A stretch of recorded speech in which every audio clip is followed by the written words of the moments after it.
Bismillahirrahmanirrahim. Assalamu alaikum student. This is Oxford English Progressive for class 6. Now we have our chapter number 5 on page number 35. On page number 35 we have a little introduction about the chapter Tasman Spirit. On the next page, on page number 36, there is a newspaper report on the disasters or slippage from the tanker Tasman Spirit. एक newspaper report है जिसमें disaster मतलब शदीद तरीन या बदतरीन तबाही जो हुई थी वो टैंकर था तस्मान स्पिरिट, और उसमें से ऑयल की सिपलेज यानी ऑयल लीकिंग स्टार्ट हो गई थी. It seriously damage Pakistan coast, जिसने पाकिस्तान की साहिली पट्टी को बहुत ज़्यादा मुतासिर किया था. Around the Clifton beach in Karachi after the tanker ran aground in August 2003, जब एक टैंकर जो है वो ज़मीन के अंदर यानी कि ज़मीन से उतर के नीचे पानी के अंदर बह गया था. So now on page number 36 we have a reading.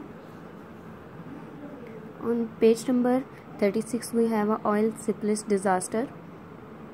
Our first paragraph is Karachi, Pakistan. WWF Pakistan is playing an advisory role in the grave situation. और पाकिस्तान जो है WWF वो बहुत ज़्यादा अहम या गिविंग एडवाइस का अपना रोल जो है वो इस ग्रेव सिचुएशन मतलब कि सीरियस सिचुएशन में अपना रोल प्ले करी. Loss of critical species on the shoreline following the slippage could lead to the changes in the marine habitats which will take years to recover.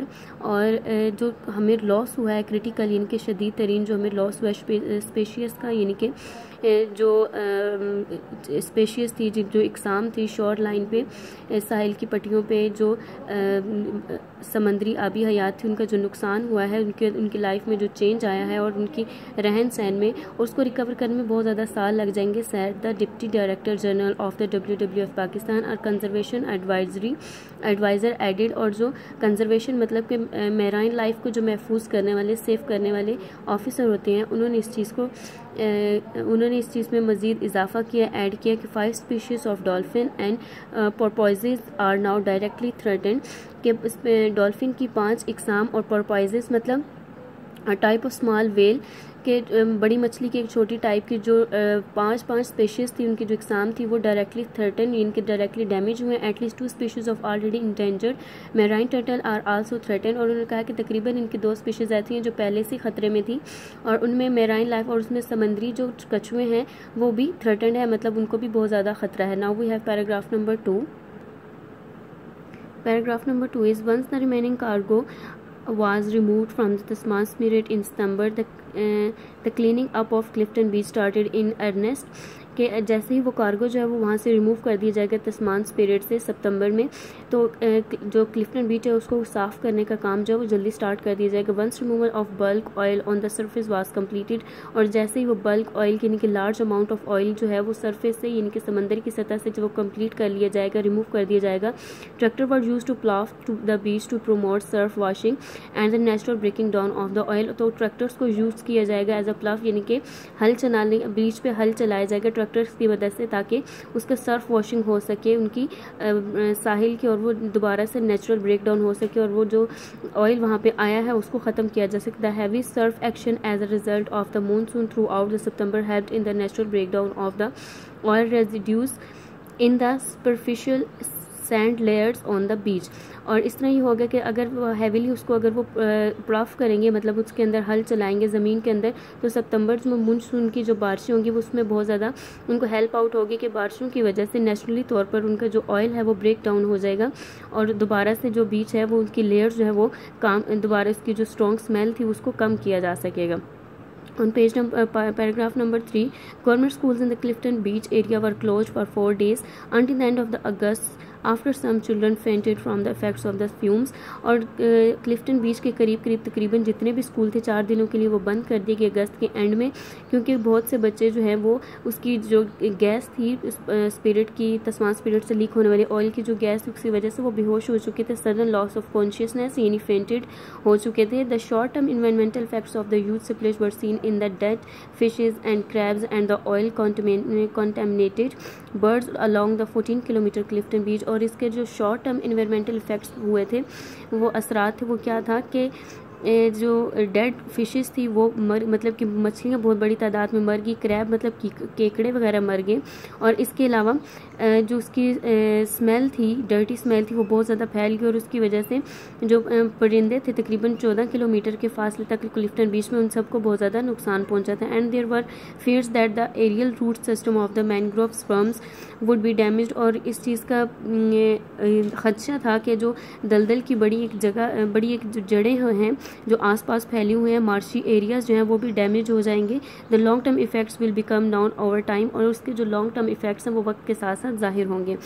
Paragraph number 4, the ship ran aground near the Karachi port and 3 attempts to tow it away failed, और इस ship वो बता रहे हैं कि कराची के करीब जो पोर्ट है वहाँ पे ये शिप जो है वो अग्राउंड मतलब कि ज़मीन के अंदर, पानी के अंदर ज़मीन के साथ चली गई, उसके अंदर डूब गई, और तीन कोशिशें की गई उसको फॉलो करने की, उसको बाहर निकालने की, लेकिन वो फेल हो गए। There are 4 oil tanks in the Tasman Spirit, 4 oil के टैंक्स थे तस्मान स्पिरिट में। 1 tank containing 20,000 tons of oil was fortunately saved, और उसमें से 20,000 टन का जो ऑयल था वो खुशकिस्मती से सेव कर लिया गया। But the second tank containing 10,000 ton burst and its all contents poured into the sea, और उसमें से एक जो था वो टैंक उसके अंदर 10,000 टन था ऑयल, और वो बदकिस्मती से क्या हुआ कि समंदर के अंदर सारा गिर गया। The other 2 tanks containing 37,000 tons of oil were reported to be intact, और ये चीज़ भी सामने ही कि जो अदर 2 टैंक्स थे जिसमें 37,000 टन ऑयल था were reported to be intact, उसको भी रिपोर्ट किया गया। 2,500 tons of oily wastage was collected, और पैराग्राफ नंबर 5 है कि उसको बीच से कलेक्ट कर लिया गया था। 2500 जो टन था ऑयल उसको कलेक्ट कर लिया गया था, taken to a landfill site north of Karachi, और उसको कराची की जो नॉर्थ साइड था लैंडफिल, उसको ज़मीन पुर करने के लिए इनके जहाँ जहाँ ज़रूरत थी ऑयल वगैरह की, ये सड़कें वगैरह बनाने में उसको उसके अंदर यूज़ कर लिया गया। And stabilised chemically were quicklime mean चूने के साथ उसको स्टेबलाइज्ड किया गया, मतलब उसको साफ़ किया गया केमिकली चूने के साथ। This stabilized oily sand can be used in the road construction, और इसको फिर स्टेबलाइज्ड जो सैंड थी इसको कैसे यूज़ किया जा सकता था रोड की कंस्ट्रक्शन के लिए एट द लैंडफिल साइट, और जगहों को भरने के लिए। Oily debris and rubbish is being disposed of in landfill, और उसके अंदर क्या डाला गया कि रबिश कूड़ा किटकिट डाला गया, और ऑयली जो चीज़ें थी यानी कि साहिल समंदर से इकट्ठा हुआ जितना भी फालतू ऑयल था वो उसमें शामिल किया गया। इन अक्टूबर द मेन बीच को क्लीन किया गया was declared completely by the Karachi authorities, और कराची अथॉरिटीज़ की तरफ से टोटली डिक्लेयर किया गया था कि बिल्कुल साफ़ है।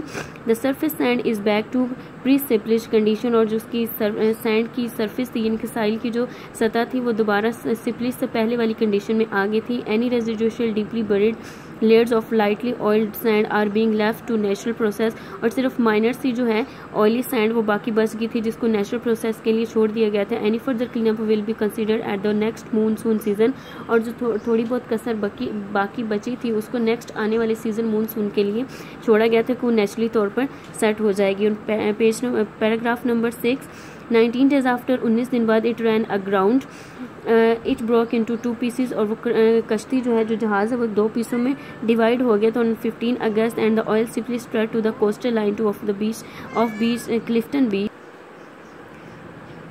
मीन 15 अगस्त को जो ऑयल सिपलिश था वो ये फैला था कोस्टल लाइन पे साले समंदर पे क्लिफ्टन बीच के पास।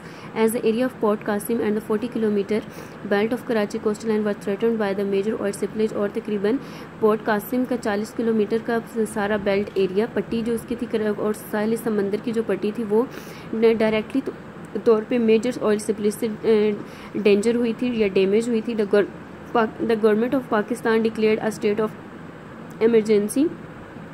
With the ship only 1 kilometer from the beach, people on the shore were threatened by the pugnant mean having a strong effect, मतलब कि जो सिर्फ 1 किलोमीटर के फासले पर लोग थे साहिल समंदर से वो बहुत ज़्यादा इस चीज़ से इफेक्ट हुए थे। Airborne fumes from the oil and with the east with wind blow towards the Indus delta, the situation was serious, और उससे जो स्मेल फैली थी हवा में उसकी वजह से जो हवा हवा थी, जो क्लाइमेट था वो बहुत ज़्यादा इंडस डेल्टा का भी बहुत ज़्यादा सीरियस हो गया था और सिचुएशन बहुत ज़्यादा ख़राब हो गई थी। This was your part number 1।